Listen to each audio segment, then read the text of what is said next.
निरक्षीय स्थिति में विद्युत क्षेत्र की तीव्रता है ना, चुंबकीय क्षेत्र की तीव्रता। तो अपन लिखेंगे क्या इसके लिए, चित्र बना आपके पास, ये क्या है, माना NS एक धन चुंबक है। जो आपको लिखना है वो मैं बता रहा हूँ, क्या लिखना है, माना NS एक धन चुंबक है जिसकी प्रभावी लंबाई 2L है, जिसकी प्रभावी लंबाई 2L है, और ध्रुव प्राबल्य, ध्रुव प्राबल्य को मानते हैं स्मॉल है, ध्रुव प्राबल्य को क्या मानते हैं, स्मॉल है, डिनोट नहीं किया है, बस इतना ही है। तो माना NS एक धन चुंबक है जिसकी प्रभावी लंबाई 2L है और ध्रुव प्राबल्य स्मॉल है। इसके मध्य बिंदु O से, इसके मध्य बिंदु O से R दूरी पर एक बिंदु P स्थित है। इस बिंदु P पर हमें चुंबकीय क्षेत्र की तीव्रता ज्ञात करनी है, ये चुंबकीय क्षेत्र की गणना करनी है, ये चीजें देखनी है।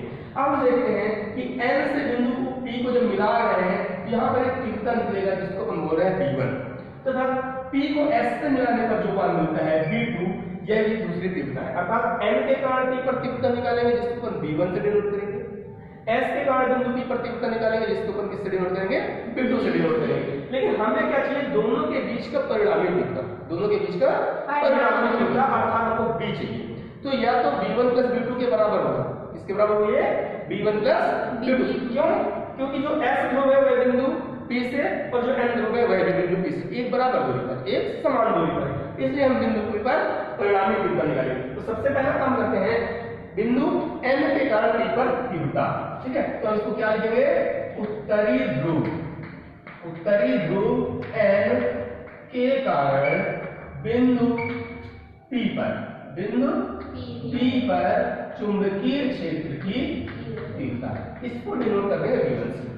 क्या सूत्र लगाएंगे, mu naught by 4 pi into, यहां पर क्या आता है, ध्रुव प्राबल्य M और N से P तक की दूरी का वर्ग। तो N से लेकर P तक की दूरी क्या कहलाएगी, NP, क्या कहलाएगी, NP स्क्वायर, ठीक है। ये बना हमारा इक्वेशन नंबर 1, क्या बना, इक्वेशन नंबर 1। ठीक ऐसे ही अब हम दक्षिणी ध्रुव के कारण निकालेंगे। तो दक्षिणी ध्रुव का नाम क्या है, S, दक्षिणी ध्रुव S के कारण बिंदु P पर तीव्रता, तो B2 इज इक्वल टू आ जाएगा mu naught by 4 pi M upon SP square, इसको बना देंगे इक्वेशन नंबर 6।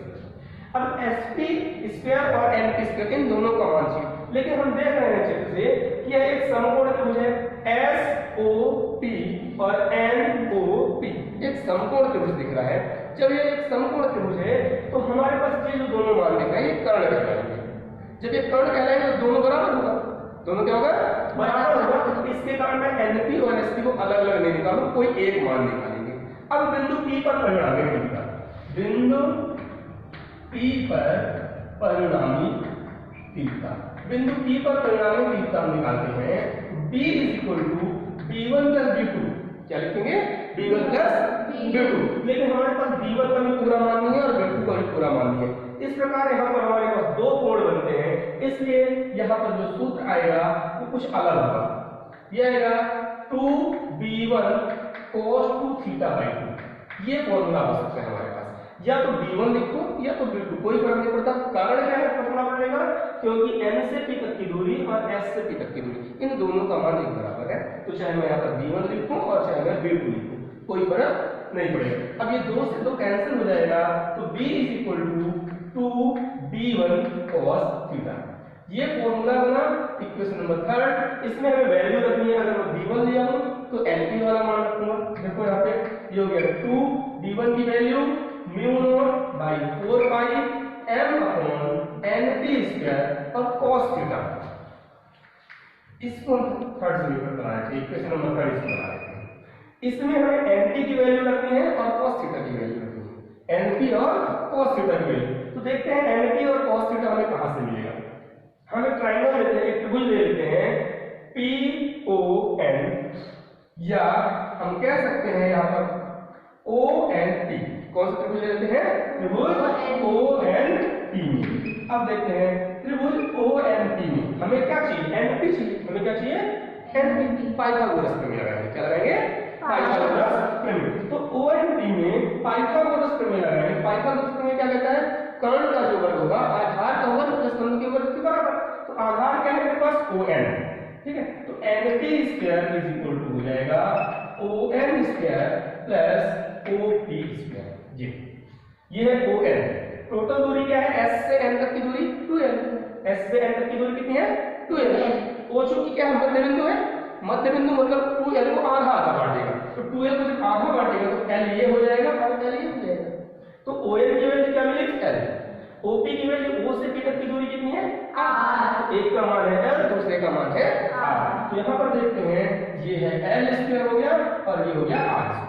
ये np स्क्वायर की वैल्यू मिली। अब ये केवल मेरे को np चाहिए, तो मेरे को क्या काम करना पड़ेगा, इसका रूट निकालना पड़ेगा। इस प्रकार से एक मान। दूसरा cos थीटा निकालिए, किसकी जरूरत है, cos थीटा की। cos थीटा बराबर क्या होता है, आधार बटे कर्ण। cos थीटा बराबर क्या होता है, आधार बटे कर्ण। तो ये है हमारा कर्ण np, लंब है हमारा OP और आधार है हमारा ON। तो ON आधार है और कर्ण है np, तो ON upon np, ON upon np, ON by np। ON की वैल्यू ये देखिए ON, इसकी वैल्यू n, np की वैल्यू b, सॉरी np की वैल्यू ये निकला हुआ है, ये root of l square plus r square. तो ये हो जाएगा l upon root of l square plus r square. ये cos थीटा की वैल्यू आ गई, ये np स्क्वायर की वैल्यू आ गई। इन दोनों को समीकरण नंबर 3 में माना जाता है। समीकरण 3 से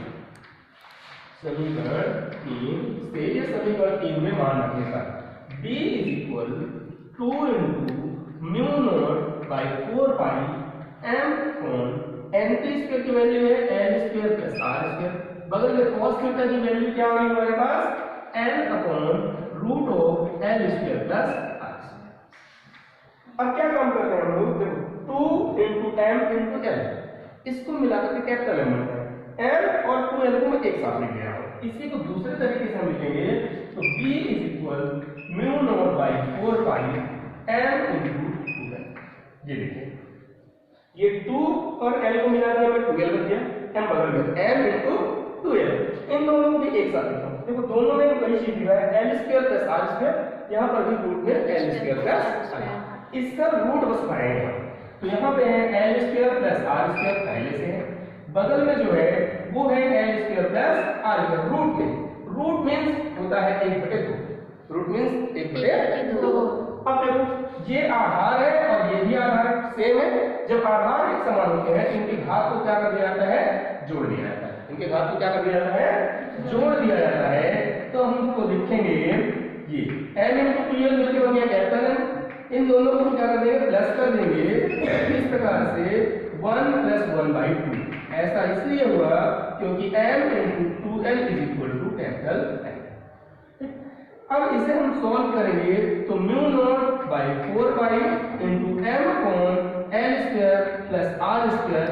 इसे हल करने में क्या मिलेगा हमें, 3/2। ये हमारे पास एक इक्वेशन बनता है, इक्वेशन नंबर 4। ये आगे चुंबकीय क्षेत्र की तीव्रता।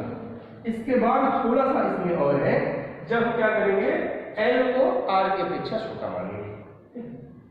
लिखो l square plus r square की पावर 3/2। अब यहाँ पे हमको क्या काम करना है, जो l है, ये जो l है इसकी अपेक्षा बहुत छोटा है, क्योंकि ns एक वैद्युत ध्रुव है या ns एक चुंबक है, इसकी लंबाई बहुत कम है। तो l को हम बहुत छोटा मानेंगे, l को क्या करेंगे, बहुत छोटा मानेंगे। इस प्रकार l की उपेक्षा करनी तो हमारे पास बचेगा r। तब हम यहाँ देखेंगे यदि l is more less than r, l r की अपेक्षा बहुत छोटा, या हम कह सकते हैं r l की अपेक्षा बहुत बड़ा हो, तब l की उपेक्षा करेंगे। l की क्या करेंगे, उपेक्षा करेंगे। जब l की उपेक्षा होगी तो l स्क्वायर कहलाएगा वो, अतः उसी की उपेक्षा होगी समीकरण नंबर 4 से। समीकरण 4 से अब समीकरण 4 की बात करेंगे हम तो b is equal mu naught by 4 pi m upon, यहाँ पर देखिए समीकरण नंबर 4, इससे l को उपेक्षित कर दिए तो हमारे पास बचता है r स्क्वायर। हमारे पास बचता है r स्क्वायर और इसके बाहर लिखा हुआ 3/2। 2 से 2 कैंसिल हो जाएगा, हमें क्या मिलेगा, mu naught by 4 pi into m upon r square, sorry r cube. ये जो मान है ये चुंबकीय क्षेत्र की तीव्रता का मान है, इसको हम लिखेंगे वेबर प्रति मीटर स्क्वायर, इक्वेशन नंबर 5। ये चुंबकीय क्षेत्र